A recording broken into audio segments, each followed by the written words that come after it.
아무도 예측하지 못한 변화가 유럽을 뒤흔들었습니다. 기고문 한 편이 유럽 전역에서 한국 방문 열풍을 일으킨 겁니다.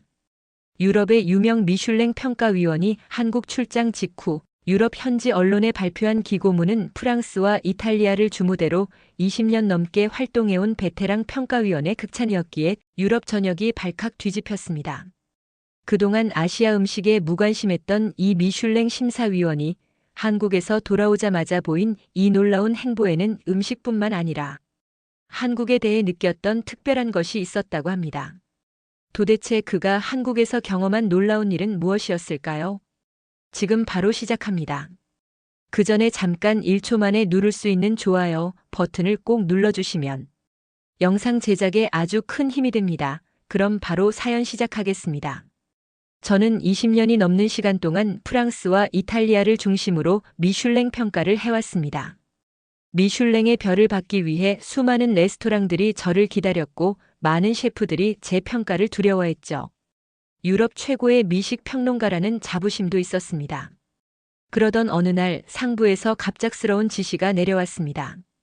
한국의 미식 현장을 취재하고 평가해달라는 요청이었죠. 솔직히 말씀드리면 그 순간 제 머릿속은 복잡했습니다. 왜 하필 지금 아시아인가, 더구나 왜 한국인가? 아시아 음식에 대한 제 생각은 단순했습니다. 간장과 고추장으로 범벅된 자극적인 맛, 서양인의 입맛에는 맞지 않는 이국적인 향신료들. 특히 한국 음식은 최근 들어 젊은이들 사이에서 인기를 얻고 있지만 저에게는 그저 일시적인 유행일 뿐이었습니다. 출장 명령을 받고 한국 음식에 대해 조사를 시작했지만 더 큰 실망감이 들었죠. 인터넷에는 온통 비비고 불닭볶음면 같은 가공식품들의 이야기뿐이었습니다. 이런 인스턴트 문화가 어떻게 미슐랭의 평가 대상이 될 수 있단 말인가. 동료들의 반응도 제 편견을 더욱 강화시켰습니다. 피에르, 당신이 왜 그런 곳에 가야 하나요? 아시아는 아직 유럽의 미식 수준과는 거리가 멀어요. 이런 이야기들이 귓가에 맴돌았습니다. 출발 전날 저는 평소와 다르게 제 서재에서 오랜 시간을 보냈습니다. 벽면 가득한 미슐랭 가이드북들, 수많은 유럽 레스토랑들의 리뷰가 담긴 노트들. 이것이 제가 쌓아온 전문성이었고 자부심이었습니다. 그런데 이제 전혀 다른 세계로 가야 한다는 생각에 한숨이 나왔죠. 여행 가방을 꾸리면서도 내키지 않는 마음은 계속되었습니다. 평소 출장 때 챙기던 와인 테이스팅 노트도 치즈 품평 기록도 이번에는 필요 없을 것 같았죠. 대신 위장약과 소화제를 넉넉히 챙겼습니다. 매운 음식으로 유명한 나라니까요. 파리 샤를드골 공항으로 향하는 차 안에서 저는 계속해서 부정적인 생각들과 씨름했습니다. 이번 출장이 내 경력에 도움이 될까? 아니면 오히려 내 평판에 상처를 낼까? 불안감이 가득했죠. 항공사 데스크에서 여권을 건네며 한국행 항공권을 확인받고 수화물을 붙였습니다. 보안 검색대를 지나고 출국 심사대 앞에 서서 여권을 다시 한번 확인받는 순간까지도 저는 이 출장이 큰 실수가 될 거라고 확신했습니다. 제가 얼마나 잘못 생각하고 있었는지 그때는 전혀 알지 못했죠. 탑승구로 향하는 동안 저는 마음을 달래보려 노력했습니다. 그래, 어차피 가야 할 거라면 빨리 다녀와서 끝내자. 길어야 일주일이면 충분하겠지. 하지만 그때의 저는 몰랐습니다. 이 여정이 제 인생을 완전히 뒤바꿔 놓을 거라는 사실을요. 저는 그렇게 무거운 마음으로 파리에서 인천행 비행기에 올랐습니다. 12시간이나 되는 긴 비행. 최대한 잠을 자면서 시간을 보내야겠다고 생각했죠. 하지만 제 예상과는 전혀 다른 일들이 벌어지기 시작했습니다. 비행기에 탑승하고 얼마 지나지 않아 제 뒷자리에서 작은 소동이 일어났습니다. 노부부가 좌석 배정에 문제가 생긴 것이었죠. 서로 떨어진 자리를 배정받아 당황스러워하는 모습이 보였습니다. 그때였습니다. 승무원이 다가와 승객들에게 양해를 구하며 자리를 바꿔줄 수 있는지 물었습니다. 놀랍게도 주변 승객들이 쾌히 자리를 양보하기 시작했죠.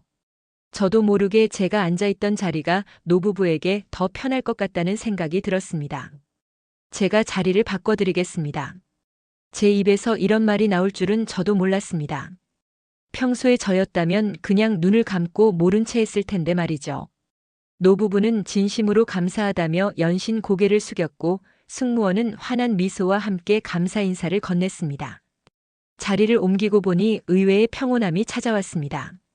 불편할 거라 생각했던 새 좌석은 오히려 더 조용하고 편안했죠. 그리고 무엇보다 노부부의 행복해하는 모습을 보니 제 마음도 따뜻해지는 것을 느꼈습니다. 잠시 후 기내식이 나왔을 때도 특별한 경험이 이어졌습니다. 승무원들은 각 승객의 식사 선호도를 꼼꼼히 체크하며 최선을 다해 서비스를 제공했죠. 특히 어린아이가 있는 가족에게 보여준 세심한 배려가 인상적이었습니다.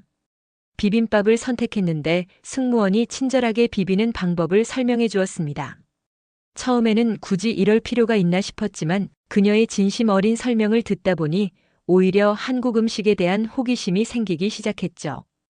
12시간의 비행 동안 저는 계속해서 승무원들의 미소와 승객들의 배려를 목격했습니다. 서로를 위해 자리를 양보하고 짐을 들어주고 작은 친절을 나누는 모습들. 이런 광경은 유럽의 항공편에서는 보기 힘든 것이었죠. 특히 인상 깊었던 것은 이러한 친절이 단순한 서비스나 의무가 아닌 자연스러운 마음에서 우러나온다는 점이었습니다. 승무원들의 미소는 진심이었고 승객들의 배려는 어색함이 없었죠.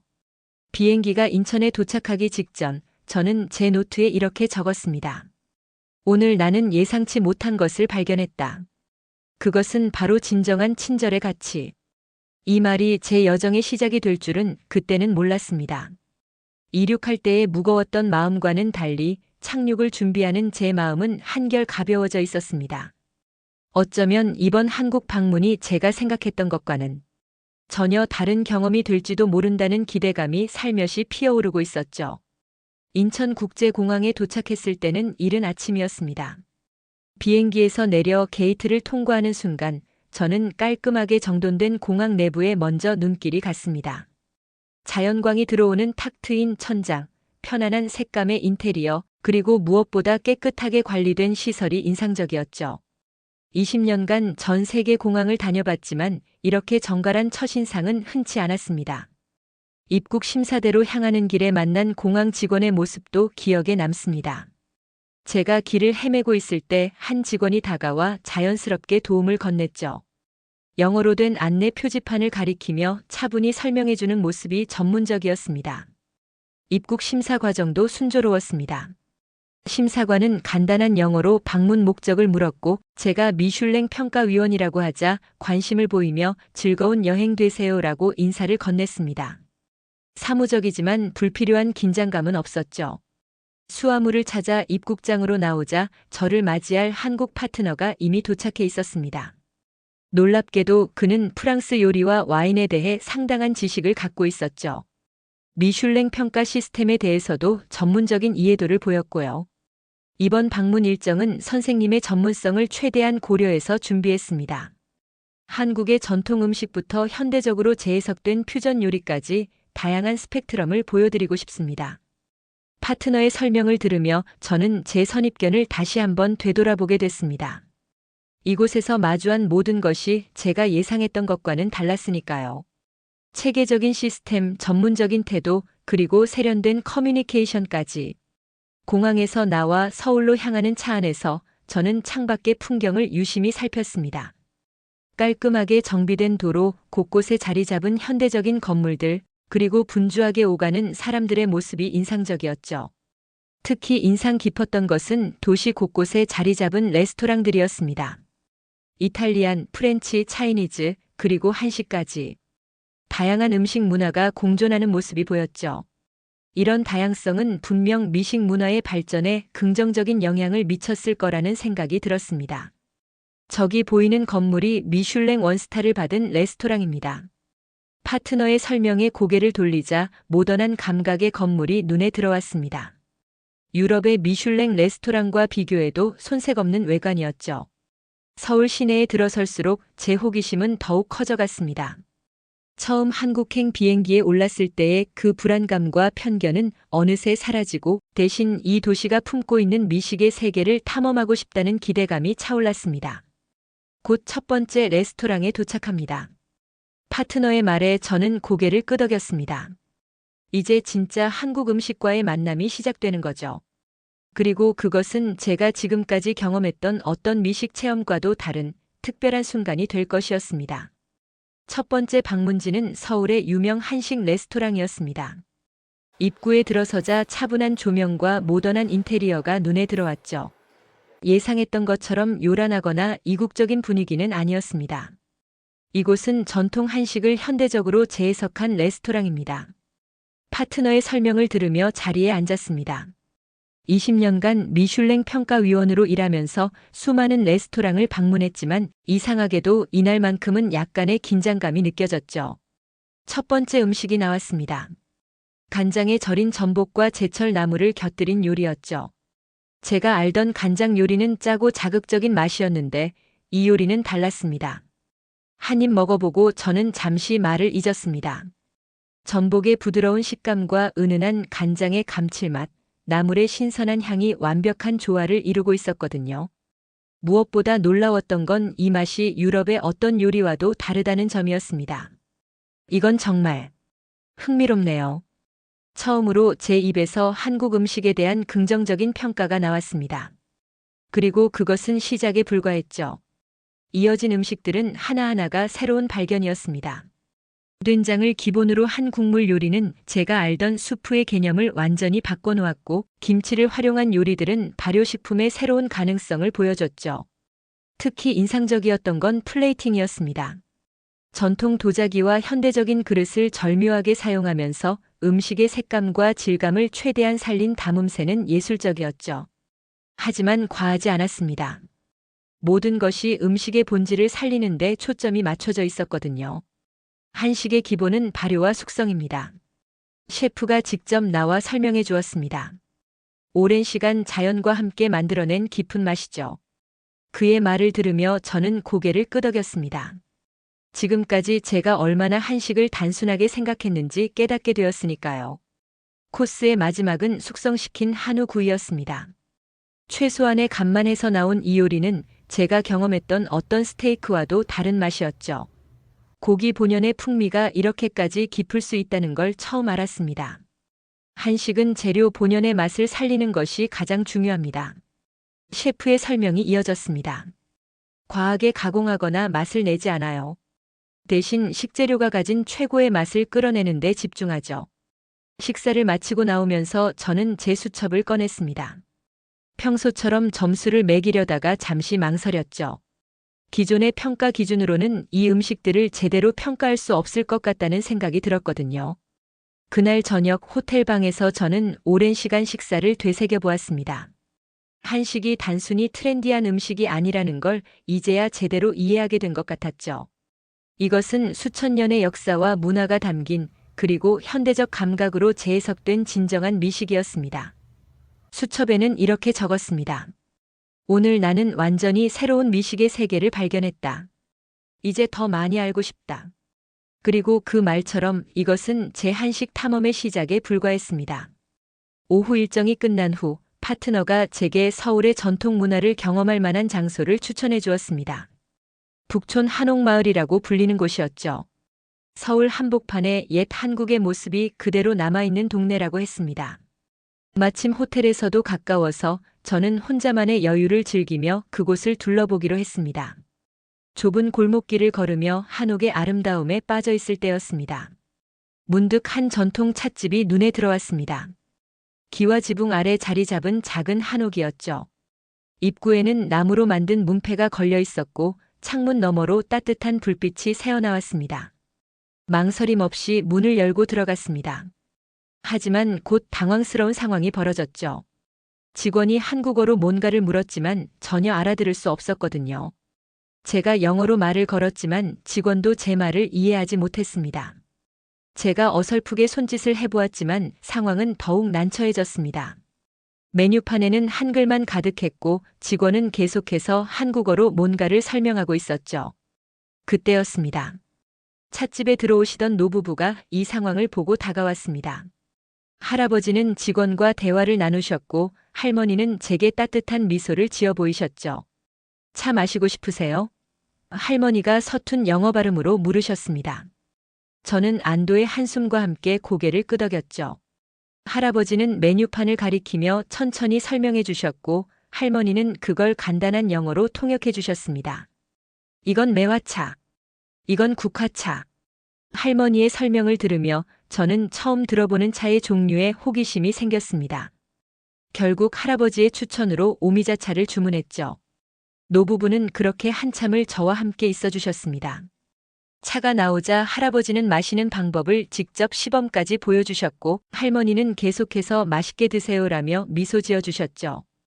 오미자차의 새콤달콤한 맛을 음미하면서 저는 이상한 감정에 사로잡혔습니다. 낯선 이방인에게 이토록 따뜻한 관심을 보여주는 이 부부의 모습이 마음을 울리더군요. 특히 인상적이었던 건 그분들의 배려가 전혀 부담스럽지 않았다는 점입니다. 마치 오랜 친구를 대하듯 자연스러웠고 그저 도움이 필요한 사람을 돕고 싶어하는 순수한 마음이 느껴졌죠. 노부부가 자리를 뜨기 전 할머니는 제게 작은 종이를 건네주셨습니다. 거기에는 이 찻집의 이름과 주소가 영어로 적혀 있었죠. 다음에 또 오세요라는 글과 함께요. 차를 다 마시고 나올 때 저는 문득 깨달았습니다. 제가 경험한 것은 단순한 친절이 아닌 한국인들만의 특별한 정이었다는 걸요. 그것은 말이 통하지 않아도 서로를 이해하고 보듬어주는 따뜻한 마음이었습니다. 골목을 나오면서 저는 발걸음을 멈추고 뒤를 돌아보았습니다. 작은 찻집의 창문에서는 여전히 따뜻한 불빛이 새어나오고 있었죠. 그리고 그 불빛처럼 노부부가 보여주신 따뜻한 정은 오래도록 제 마음에 남았습니다. 한국에서의 시간이 흘러갈수록 제 안의 변화가 뚜렷하게 느껴졌습니다. 처음 이곳에 올 때 가졌던 부정적인 선입견은 어느새 사라지고 대신 한국 음식에 대한 진정한 호기심이 자리 잡았죠. 특히 놀라웠던 것은 제 자신의 변화였습니다. 공식 일정이 끝난 후에도 현지 맛집을 찾아다니기 시작했거든요. 골목골목을 누비며 숨은 맛집을 발견하는 것이 새로운 즐거움이 되었습니다. 한 번은 작은 소고기 국밥집을 발견했습니다. 아침 일찍부터 손님들로 북적이는 이 식당에서 저는 뜨거운 국물 한 그릇의 깊은 맛을 알게 됐죠. 주방에서 국물을 끓이는 할머니의 모습을 보며 오랜 시간 이어져 온 한국 음식의 전통을 느낄 수 있었습니다. 시장에도 자주 들렸습니다. 활기찬 시장 골목을 걸으며 군침 도는 냄새와 정겨운 풍경을 마주했죠. 방금 구워낸 호떡의 달콤한 향기, 떡볶이를 젓는 상인의 능숙한 손놀림, 계절마다 달라지는 제철 식재료들. 시장의 모든 것이 저에게는 새로운 발견이었습니다. 저는 매일 밤 그날 경험한 음식들을 기록했습니다. 맛의 특징, 식재료의 조화, 조리법의 특성까지 꼼꼼히 적었죠. 평소 미슐랭 평가 때 쓰던 노트와는 다른 새로운 관점의 기록이었습니다. 오늘 발견한 된장찌개 맛집, 어제 먹어본 해산물 요리의 특징. 이런 내용들을 제 개인 SNS에 올리기 시작했습니다. 처음에는 그저 기록용이었는데 의외로 많은 관심을 받았죠. 특히 한식의 발효 문화에 매료되었습니다. 김치, 된장, 고추장. 이런 발효식품들이 만들어내는 깊은 맛은 제가 알던 어떤 조미료로도 낼 수 없는 것이었죠. 한국의 장인들을 만나 발효 과정을 배우기도 했습니다. 점점 더 많은 시간을 한식 연구에 할애했습니다. 호텔 방은 음식 관련 서적들로 가득 찼고 스마트폰에는 한식 관련 사진이 넘쳐났죠. 동료들은 제 SNS를 보고 놀라워했습니다. 아시아 음식에 별 관심이 없던 제가 이렇게 변할 거라고는 아무도 예상하지 못했으니까요. 한 번은 전통 한식당 주방을 방문할 기회가 있었습니다. 그곳에서 본 것은 단순한 요리가 아닌 하나의 예술이었죠. 식재료를 다루는 셰프의 손놀림, 불의 세기를 조절하는 미세한 감각, 그리고 음식을 내어주는 순간의 정성까지. 제 기록은 점점 더 깊어졌습니다. 단순히 맛있다, 없다를 넘어서 한식이 가진 철학적 깊이까지 탐구하게 됐죠. 자연과의 조화, 발효의 과학, 그리고 음식을 나누는 문화까지. 이 모든 것이 한식의 정체성을 만들어낸다는 걸 깨달았습니다. 한국 체류 기간이 길어질수록 제 시선은 완전히 달라졌습니다. 이제는 한식을 단순한 이국적인 음식이 아닌 세계 미식 문화의 중요한 한 축으로 바라보게 됐죠. 그리고 이런 변화는 제 미식 평론가로서의 시각도 넓혀주었습니다. 귀국하는 날 아침 인천공항으로 향하는 차 안에서 저는 지난 시간을 돌아보고 있었습니다. 처음 한국에 왔을 때의 불안감과 편견은 이제 흔적도 없이 사라졌죠. 대신 아쉬움과 그리움이 마음을 채우고 있었습니다. 공항에 도착해 항공사 데스크에서 수속을 밟고 있을 때였습니다. 제 옆 데스크에서 한 외국인 관광객이 당황한 목소리로 이야기하는 소리가 들렸죠.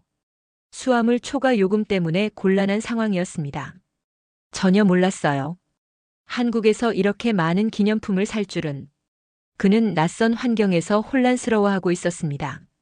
직원은 영어로 설명하려 애쓰고 있었지만 의사소통이 원활하지 않았죠. 순간 제 발걸음이 그쪽으로 향했습니다. 불과 2주 전만 해도 저 역시 이곳에서 낯선 이방인이었다는 생각이 들었거든요. 그동안 한국에서 받았던 수많은 친절이 떠올랐습니다. 제가 도와드릴까요? 제가 다가가자 관광객의 얼굴에 안도감이 스쳤습니다. 프랑스어를 쓰는 관광객이었는데 마침 제가 프랑스어와 영어 모두 가능했기에 통역을 도와줄 수 있었죠. 수화물 정리를 도와주면서 우리는 이야기를 나눴습니다. 그도 저처럼 한국 문화에 매료되어 예상보다 많은 물건을 구매했다고 했죠. 특히 한국의 전통 도자기와 식기류에 큰 감동을 받았다고 합니다. 한국은 정말 특별한 나라예요.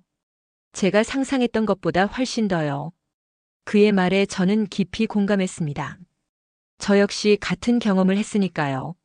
문제가 해결되고 그가 떠난 후 카운터의 직원이 제게 다가왔습니다. 작은 선물 상자를 건네며 인사를 건넸죠.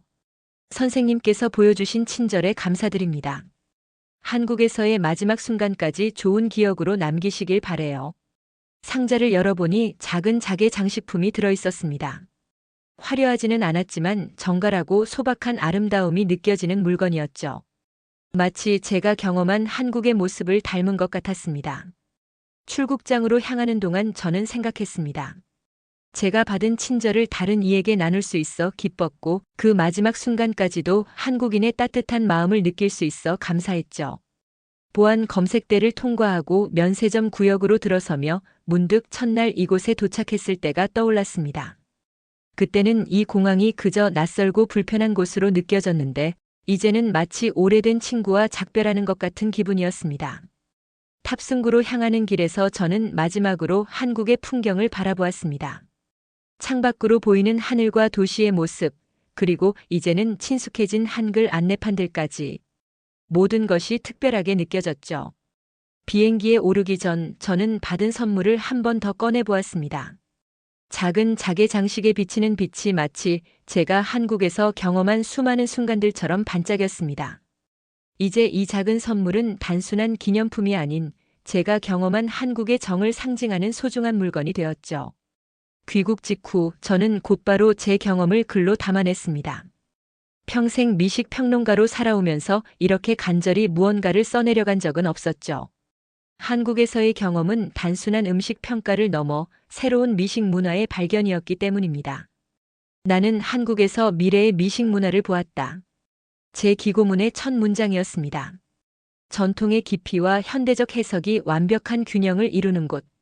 그곳에서 나는 유럽 미식의 한계를 깨닫게 되었다. 특히 강조한 것은 한국 고유의 발효 문화였습니다. 간장, 된장, 고추장과 같은 기본 발효식품들이 만들어내는 감칠맛은 어떤 화학 조미료도 흉내낼 수 없는 깊이를 가지고 있었죠. 더욱 놀라운 것은 이런 전통 발효식품들이 현대적 레스토랑에서 새롭게 해석되는 방식이었습니다. 미슐랭 스타 레스토랑부터 전통시장의 작은 식당까지 한국의 모든 식당에서 나는 완벽한 맛의 균형을 경험했다. 그들은 결코 전통을 버리지 않으면서도 끊임없이 새로운 해석을 시도하고 있었다. 서비스 문화에 대한 찬사도 잊지 않았습니다. 세계 최고 수준의 인천국제공항부터 골목 어귀의 작은 가게까지 정성과 배려가 깃든 서비스는 한국만의 특별한 장점이었죠. 특히 언어가 통하지 않는 상황에서도 느낄 수 있었던 따뜻한 친절은 인상적이었습니다. 도시 인프라에 대한 설명도 덧붙였습니다. 24시간 안전하게 돌아다닐 수 있는 거리, 깨끗하고 효율적인 대중교통, 전통 한옥과 현대적 건물이 조화롭게 공존하는 도시 경관까지. 이 모든 것이 여행지로서 한국의 매력을 더해주고 있었죠. 한국의 미식 문화는 이제 세계 미식계의 새로운 기준이 되어야 한다. 제 기고문의 마지막 메시지였습니다. 그들은 전통의 가치를 지키면서도 끊임없이 혁신을 추구한다. 이것이 바로 미래의 미식이 나아가야 할 방향이다. 이 기고문은 예상을 뛰어넘는 반향을 일으켰습니다. 프랑스의 유력 일간지를 시작으로 유럽 전역의 미디어가 이 내용을 다뤘고 수많은 독자들이 한국 방문에 대한 관심을 보이기 시작했죠. 특히 젊은 셰프들 사이에서 한국 음식 문화에 대한 관심이 폭발적으로 증가했습니다. 발효식품의 새로운 활용법을 연구하겠다며 한국행을 준비하는 셰프들이 늘어났고 미식 관광 상품은 예약이 폭주했죠. 그리고 지금 제 책상 위에는 매일같이 한국 음식과 문화에 대한 문의가 쌓여갑니다. 처음 한국행을 결정했을 때의 제 모습이 떠올라 쓴웃음이 나오기도 합니다. 그때의 편견 어린 시선이 이제는 깊은 존중으로 바뀌었으니까요. 당신도 꼭 한국에 가보세요. 이제 저는 모든 미식가들에게 이렇게 말합니다. 그곳에서 당신은 단순한 음식이 아닌 새로운 미식 문화의 미래를 발견하게 될 것입니다. 오늘의 얘기는 여기까지입니다. 한국에는 멋도 맛도 있지만 무엇보다 외국인이 가장 푹 빠지는 맛은 인간의 정맛 아닐까요? 따뜻한 이야기 끝까지 들어주셔서 감사합니다.